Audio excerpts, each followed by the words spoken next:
அனைவருக்கும் வணக்கம். இன்றைக்கி நம்ம 100 நாள் ஸ்போக்கன் இங்கிலீஷ் கிளாஸில் டே 3 பார்க்க போகிறோம். டே 3 ஃபஸ்ட் டே 1ல் என்ன பார்த்தோம்? வெர்ப்ஸ்னால் என்னென்னு பார்த்தோம். வெர்ப்ஸ்னால் என்ன? Simple verbs, continuous verbs, am, is, are இதெல்லாம் பார்த்தோம். Continuous verbs, have been, has been இதெல்லாம் பார்த்தோம். டே 2ல் டென்சஸ் பார்த்தோம். I write, I am writing. I வச்சு எப்படி ஒரு வாக்கியத்தை அமைக்கிறது அப்படின்னு பார்த்தோம். இப்போ டே 3ல் நம்ம ஹீ வச்சு ஒரு வாக்கியத்தை எப்படி அமைக்கிறது அப்படின்னு பார்க்க போகிறோம். ஐ வச்சு நம்ம ஒரு வாக்கியத்தை அமைச்சோம் இல்லையா, சேம் மெத்தட் தான், சின்ன சின்ன மாற்றங்கள் இருக்கும், அவ்வளோதான். ஐ ரைட், அதுக்கு பதிலாக இங்கே ஹீ ரைட் எஸ் அப்படின்னு வருது, ரைட்ஸ். ஸோ இந்த ஹீ, ஷீ, இட் இந்த மூணும் ஒரு குடும்பம், இந்த மூணும் ஒரு ஃபேமிலி. வி, தே, யூ இது மூணும் ஒரு ஃபேமிலி. ஐ தனியானது, ஓகேங்களா? ஸோ ஐ தனியானது, ஹீ, ஷீ, இட் இது மூணு ஒரு ஃபேமிலி, வி, தே, யூ இது மூணு ஒரு ஃபேமிலி. இப்போது ஹீக்கு என்ன வருதோ அதே தான் ஷீ, இட்டுக்கும் சேஞ்சஸ் வரும். ஓகே, இப்போ ஹீ வச்சு பார்க்கலாம். இப்போ ஐ ரைட் நம்ம பார்த்தோம் இல்லைங்களா? இப்போ ஹீ வச்சு பார்க்கும்போது he writes. I am writing, இங்கே ஹீ இஸ் ரைட்டிங். மொத்தமாகவே ஐக்கு பதிலாக ஹீ எழுதியிருக்கிறோம். ஐ ரைட் வந்து இங்கே எஸ் சேருது, ஐ ரைட்ஸ். ஸோ இந்த ஹீ, ஷீ, இட் இந்த ஃபேமிலியில் எல்லாமே இஸ் அப்படிங்கிற வார்த்தைகள் வந்து அதோட சேர்ந்து வரும். இதை வந்து ஒரு சின்ன ட்ரிப்பாக மனசில் வச்சுக்கோங்க. ஹீ, ஷீ, இட்டு வந்துச்சுன்னா அது கூட இஸ் அப்படிங்கிற அந்த சவுண்டு வரணும், அவ்வளோதான் விஷயம். He writes. I am writing என்னவாயிருது? He is writing. I have written என்னவாயிருது? He has written. I have been writing என்னவாயிருது? He has been writing. So இங்கே சேஞ்சஸ் அப்படின்னு பார்த்தாச்சுன்னா ஃபஸ்ட்டு சேஞ்சஸ் இந்த எஸ் வருது, செகண்ட் சேஞ்சஸ் இஸ் வருது, ஹேஸ், ஃபோர்த்து ஹேஸ் பீன். அவ்வளவுதான் சேஞ்சஸ். மற்ற எல்லாமே பார்த்திங்கன்னா அப்படியே டிட்டோவாக அப்படியே இருக்கும். இவ்வளவு தான் ஹீயை வச்சு ஹீ, ஷீ, இட் இந்த மூணுக்குமே சேஞ்சஸ் இது தான். நான் ரைட்ஸை வச்சே ஏன் சொல்லியிருக்கிறேன், ரைட்டை வச்சே நம்ம ஏன் எழுதியிருக்கிறோம் அப்படின்னா, முதல் ஒரு 2 கிளாஸ் பார்க்கும்போது ரைட்டை வச்சு பார்க்கும்போது உங்களுக்கு எந்த ஒரு குழப்பமும் வராது. அதுக்காக தான் ரைட்டை வச்சே நான் எழுதியிருக்கிறேன். அடுத்தடுத்த கிளாஸில் நம்ம அடுத்தடுத்த வேறு வார்த்தைகளை வச்சு நம்ம எழுதலாம். ஓகே, இப்போ இந்த 12 வாக்கியங்களையும் முழுமையாக தெளிவாக பார்க்கலாம். ஹீ ரைட்ஸ், இதில் எஸ் மட்டும் வருது. அவன் எழுதுகின்றான். நான் எழுதுகின்றேன் அப்படிங்கிறது இங்கே அவன் எழுதுகின்றான் அப்படின்னு மாறிடுது. ஸோ இந்த நான் அப்படிங்கிறத நீங்கள் முழுமையாக படிச்சிட்டிங்க அப்படின்னா மற்ற எல்லாமே அதை ஃபாலோ பண்ணி தான் வரும். அதை ஞாபகம் வச்சுக்கோங்க. He is writing. He is writing அப்படின்னா என்ன? அவன் எழுதி கொண்டே இருக்கின்றான், அவன் எழுதி கொண்டு இருக்கின்றான். He has return. அவன் எழுதி முடித்து விட்டான், அவன் எழுதி உள்ளான். He has been writing. அவன் எழுதி கொண்டு இருந்திருக்கின்றான், அவன் எழுதி கொண்டே இருந்திருக்கின்றான். ஸோ இருந்திருக்கின்றான் அப்படிங்கிறத நம்ம படித்தோம் இல்லையா ஹேஸ்பின்ல. ஹேஸ்பின்னா என்ன? இருந்திருக்கின்றான், இருந்திருக்கின்றாள், இருந்திருக்கின்றது, இருந்திருக்கின்றார் அப்படின்னு நம்ம படித்தோம் இல்லையா, அதுதான் இங்கே வருது. ஸோ நீங்கள் அந்த வெர்ப்ஸை படிச்சிருந்தீங்க அப்படின்னா இது ரொம்ப ஈஸியாக இருக்கும். அப்புறம் past tense, past simple sentence. He wrote, அவன் எழுதினான். ஹீ வாஸ் ரைட்டிங், அவன் எழுதி கொண்டு இருந்தான், அவன் எழுதி கொண்டே இருந்தான். ஹீ ஹர்ட் ரிட்டன், அவன் எழுதி முடித்து விட்டு இருந்தான், அவன் எழுதி விட்டு இருந்தான். ஹீ ஹேட் பீன் ரைட்டிங், அவன் எழுதி கொண்டு இருந்திருந்தான், அவன் எழுதி கொண்டே இருந்திருந்தான். இப்போது ஃப்யூச்சர் டென்ஸ், எதிர்காலம் பார்க்குறோம். ஹீ வில் ரைட், அவன் எழுதுவான். ஹீ வில் பி ரைட்டிங், அவன் எழுதி கொண்டு இருப்பான், அவன் எழுதி கொண்டே இருப்பான். ஹீ வில் ஹாவ் ரிட்டன், அவன் எழுதி முடித்து விட்டிருப்பான், அவன் எழுதி விட்டிருப்பான். இப்போ இங்கே பார்த்தீங்க அப்படின்னா ஹீ வில் ஹாவ், இதில் ஹேஸ் வந்தால் என்ன, ஹேவ் ஏன் வரக்கூடாது அப்படின்னு நம்ம பார்த்தாச்சுன்னா, வில் அப்படின்னு வர்றதுனால அதோடைய தொடர்ச்சி வந்து ஹேஸ் வரக்கூடாது. வில் வந்துச்சுன்னா அதோடைய தொடர்ச்சி ஹேஸ் வரக்கூடாது, ஹேவ் தான் வரணும். அது ஹீயாக இருந்தாலும் சரி, ஷீயாக இருந்தாலும் சரி, இட்டாக இருந்தாலும் சரி, வியாக இருந்தாலும் சரி, தே, யூ, ஐ எதுவாக இருந்தாலும் வில் வந்துச்சு அப்படின்னா அதில் ஹேஸ் வரக்கூடாது, ஹேவ் தான் வரணும். ஹீ வில் ஹாவ் ரிட்டன், அவன் எழுதி முடித்து விட்டு இருப்பான், அவன் எழுதி விட்டு இருப்பான். He will have been writing, அவன் எழுதி கொண்டே இருந்திருப்பான், அவன் எழுதி கொண்டு இருந்திருப்பான்.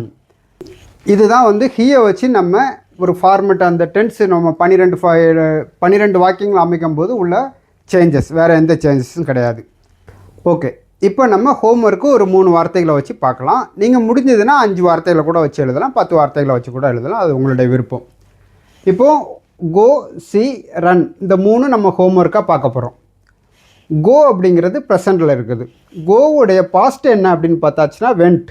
எப்படி ரைட்டுடைய பாஸ்ட்டு ரோட் ஆச்சோ, ரைட்டுடைய பார்ட்டிசிபிள் ரிட்டன் ஆச்சோ, அதே மாதிரி கோ அதோடைய பாஸ்ட் வெண்ட், அதோடைய participle gone. So go, went, gone. See, saw, seen. Run, ran, run. இவ்வளோ தான் வித்தியாசம். சரிங்களா? இப்போ நம்ம ஒவ்வொரு வார்த்தையை நம்ம ஹோம்ஒர்க்காக பார்க்கலாம். இப்போது ஹீ ரைட்ஸ் இருக்குதுங்களா, அதில் ஒரு சின்ன சேஞ்சஸ் வரும். ஹீ கோஸ், GOES, GOES, கோஸ். இப்போ பாருங்கள், ஹீ கோஸ் அவன் போகின்றான். ஹீ இஸ் கோயிங் அவன் போய்கொண்டு இருக்கின்றான். ஹீ ஹாஸ் கான் அவன் போய்விட்டான், அவன் போய் முடித்து விட்டான். He has been going அவன் போய்கொண்டு இருந்திருக்கின்றான், அவன் போய்கொண்டே இருந்திருக்கின்றான். Past tense. He went அவன் போனான். He was going அவன் போய்கொண்டிருந்தான். He had gone அவன் போய்விட்டிருந்தான், அவன் போய் முடித்து விட்டிருந்தான். He had been going அவன் போய்கொண்டே இருந்திருந்தான், அவன் போய்கொண்டு இருந்திருந்தான். Future tense. He will go அவன் போவான். He will be going அவன் போய்கொண்டு இருப்பான்.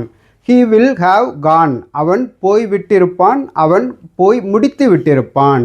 He will have been going அவன் போய்கொண்டே இருந்திருப்பான், அவன் போய்கொண்டு இருந்திருப்பான். ஓகே, இப்போ நம்ம ரெண்டாவது பார்க்குறது சி.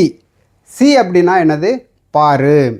ஸோ இங்கே பார்க்கும்போது ஹீ ரைட்ஸ் வந்து ஹீ ரைட் வந்து அது கூட எஸ் சேர்ந்து ரைட்ஸாக மாறினது மாதிரி ஹீ சீஸ், SEES, சீஸ். அவன் ஹீ சீஸ் அவன் பார்க்கின்றான். ஹீ இஸ் சீயிங் அவன் பார்த்து கொண்டு இருக்கின்றான். ஹீ ஹாஸ் சீன் அவன் பார்த்து விட்டான், அவன் பார்த்து முடித்து விட்டான். ஹீ ஹாஸ் பீன் சீயிங் அவன் பார்த்து கொண்டே இருந்திருக்கின்றான், அவன் பார்த்து கொண்டு இருந்திருக்கின்றான். Past tense.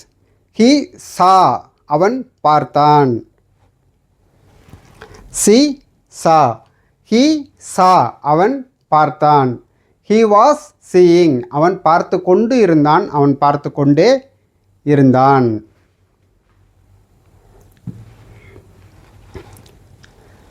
He had seen அவன் பார்த்து விட்டு இருந்தான், அவன் பார்த்து முடித்து விட்டு இருந்தான். ஹீ ஹேட் பீன் சீயிங் அவன் பார்த்து கொண்டே இருந்திருந்தான், அவன் பார்த்து கொண்டு இருந்திருந்தான். Future tense. He will see அவன் பார்ப்பான். He will be seeing அவன் பார்த்து கொண்டு இருப்பான். He will have seen அவன் பார்த்து விட்டிருப்பான், அவன் பார்த்து முடித்து விட்டிருப்பான். He will have been seeing அவன் பார்த்து கொண்டே இருந்திருப்பான், அவன் பார்த்து கொண்டு இருந்திருப்பான். சரி, இப்போ மூணாவது ரன். He runs அவன் ஓடுகின்றான். So run என்னவாயிருது? ரன்ஸாக மாறிடுது. சி என்னவாயிருது? சீஸாக மாறிடுது. கோ என்னவாயிருது? கோஸாக மாறிடுது. இதில் மட்டும் ஈ வரும், மற்ற எல்லாமே வந்து just SEES, sees. RUNS, runs. ஓகேங்களா? ஸோ ஹீ ரன்ஸ் அவன் ஓடுகின்றான். ஹீ இஸ் ரன்னிங் அவன் ஓடிக்கொண்டிருக்கின்றான். ஹீ ஹாஸ் ரன் அவன் ஓடி விட்டான், அவன் ஓடி முடித்து விட்டான், அவன் ஓடி உள்ளான். ஹீ ஹாஸ் பீன் ரன்னிங் அவன் ஓடிக்கொண்டே இருந்திருக்கின்றான், அவன் ஓடிக்கொண்டு இருந்திருக்கின்றான். Past tense. ஹீ ரன் அவன் ஓடினான். ஹீ வாஸ் ரன்னிங் அவன் ஓடிக்கொண்டு இருந்தான், அவன் ஓடிக்கொண்டே இருந்தான். ஹீ ஹேட் ரன் அவன் ஓடி விட்டு இருந்தான், அவன் ஓடி முடித்து விட்டிருந்தான். He had been running அவன் ஓடிக்கொண்டே இருந்திருந்தான், அவன் ஓடிக்கொண்டு இருந்திருந்தான். இப்போ future tense. He will run அவன் ஓடுவான். He will be running அவன் ஓடிக்கொண்டு இருப்பான், அவன் ஓடிக்கொண்டே இருப்பான். He will have run அவன் ஓடி விட்டிருப்பான், அவன் ஓடி முடித்து விட்டிருப்பான். he will have been running, அவன் ஓடிக்கொண்டே இருந்திருப்பான், அவன் ஓடிக்கொண்டு இருந்திருப்பான். ஸோ டே 3 நம்ம வந்து ஹீயை வச்சு டென்ஸ் 12 ஃபார்ம்ஸ் எப்படி நம்ம எழுதுறது அப்படின்னு பார்த்தாச்சு. நாளைக்கு வந்து ஷீயை வச்சு ரைட்டு இல்லாமல் வேறு ஒரு வார்த்தையை வச்சு நம்ம எழுதலாம். ஸோ ஃபஸ்ட்டு டே நம்ம வந்து வெர்ப்ஸ்னால் என்னென்னு பார்த்தோம், simple verbs, continuous verbs. Second day நம்ம வந்து டென்சஸ்னால் என்னென்னு பார்த்தோம், அதில் ஐ வச்சு எப்படி எழுதுறதுன்னு பார்த்தோம். தேர்டு டே இப்போ ஹீயை வச்சு நம்ம பார்த்துருக்குறோம். ஃபோர்த்து டே நாளைக்கு நம்ம ஷீயை வச்சு பார்க்க போகிறோம். அவ்வளோதான். அனைவருக்கும் நன்றி. இந்த வீடியோ உங்களுக்கு பயனுள்ளதாக இருக்கும் பட்சத்தில் நீங்கள் லைக் பண்ணுங்கள், ஷேர் பண்ணுங்கள், கமெண்ட் பண்ணுங்கள், சப்ஸ்கிரைப் பண்ணுங்கள். அனைவருக்கும் வணக்கம். நான் இந்த காணொளி பண்ணுறதோடைய முக்கியமான நோக்கம் என்ன அப்படின்னு பார்த்தாச்சுன்னா, பணம் படைத்தவர்கள் மட்டுமே ஆங்கிலம் பேச முடியும் என்கிற நிலைமை மாறி அனைவருக்கும் ஆங்கிலம் சென்று சேர வேண்டும், அனைவராலும் ஆங்கிலம் பேச முடியும் என்ற நிலைமை உருவாக்க வேண்டும் என்பதே இந்த காணொளியை செய்வதன் முழுமையான நோக்கம். இந்த எளிமையான ஆங்கிலம் பேசும் முறை என்பது வெறும் இந்த 12 வாக்கியங்களை மட்டும் நாம் படித்து கொண்டோமானால் ஆங்கிலம் முழுமையாக சரளமாக பேசலாம். எந்த ஒரு வாக்கியத்தையும் ஆங்கிலத்தில் அமைக்க நம்மால் முடியும். நாம் 3ஆம் வகுப்பு முதல் 12ஆம் வகுப்பு வரை 10 ஆண்டுகள் பள்ளிக்கூடங்களில் ஆங்கிலம் எழுத படிக்க கற்றுக் கொடுக்கிறோம். ஆனால் பேச கற்றுக் கொடுக்க மறுக்கிறோம், அல்லையல் தவிர்க்கிறோம். அப்படி கற்றுக் கொடுத்தும் am, is, are, was, were, will be இதன் தமிழாக்கம் ஏனோ வெறும் இஸ் என்ற வார்த்தைக்கு கூட நமக்கு அர்த்தம் தெரியாமல் முழுமையாக கற்றுக் கொடுக்கப்படுவதில்லை பள்ளிக்கூடங்களில் என்பது நிஜமான உண்மை. இதுவே எம்ஏ ஆங்கிலம் படித்தவர்கள் கூட ஆங்கிலம் பேச தயங்குகிற ஒரு நிலையை உருவாக்குகிறது. இந்த அவலை நிலை நீங்க நான் தமிழ்நாடு அரசு கல்வித்துறை மற்றும் அனைத்து ஆசிரியர் பெருமக்களிடமும் அன்போடும் உரிமையோடும் வேண்டுகிற விண்ணப்பம் என்னவென்றால், இந்த 12 வாக்கியங்களை கொண்ட ஆங்கிலம் பேசும் முறை தமிழ்நாட்டில் உள்ள ஒவ்வொரு தமிழ்வழி கல்வி பள்ளிகளிலும் 6ஆம் வகுப்பு முதல் 8ஆம் வகுப்பு வரை அமுல்படுத்தப்பட வேண்டும். அப்படி நாம் செய்வதன் மூலம் 8ஆம் வகுப்பு படித்த ஒவ்வொரு மாணவரும் தமிழ்நாட்டில் ஆங்கிலம் பேச முடியும் என்ற நிலையை உருவாக்கி இந்தியாவிற்கே முன்மாதிரி மாநிலமாக தமிழ்நாடு திகழ வேண்டும். இதனால் தமிழ் அழிந்துவிடும் என்ற எண்ணமோ அச்சமோ தயக்கமோ நமக்கு வேண்டியதில்லை. மகாகவி பாரதி அவர்கள் சொல்கிறார்கள், யாமறிந்த மொழிகளிலே தமிழ் மொழி போல் இனிமையானது எங்கும் காணோம் என்று. அப்படி என்றால் அவருக்கு தமிழ் அல்லாது மற்ற பல மொழிகள் அவர் கற்றிருக்கிறார், கற்று தேர்ந்திருக்கிறார். ஆனாலும் அவர் தமிழுக்கு செய்த தொண்டுகள் ஏராளம் தாராளம். முன்னொரு காலத்தில் டிவியும் பின்பு அலைபேசியும் செல்போனும் பணம் படைத்தவர்கள் மட்டுமே பயன்படுத்த முடியும் என்ற நிலை இருந்தது. ஆனால் அரசாங்கம் அதை இலவசமாக ஒவ்வொருவருக்கும் கொடுத்ததின் மூலமும், ரிலையன்ஸ் ஃபோன் இலவசமாக செல்ஃபோன் கொடுத்ததின் மூலமும் அது இரண்டும் அனைத்து மக்களிடமும் சென்று சேர்ந்தது. அது ஒரு சாதாரண பொருளாக மாறிவிட்டது. அதுபோல ஆங்கிலமும் நாம் அனைவரும் பேசும் காலம் வரும் பொழுது ஒரு சாதாரண மொழிதான், அது அறிவு அல்ல. ஆங்கிலம் is just a language, is not a knowledge என்ற ஒரு நிலைமை உருவாகும். அப்படி உருவாகும் பட்சத்தில் ஆங்கிலத்தின் மீது உள்ள மோகம் குறைந்து தமிழின் சிறப்பும் அதன் அழகும் அதன் ஆழமும் அனைவருக்கும் தெரிய வரும்.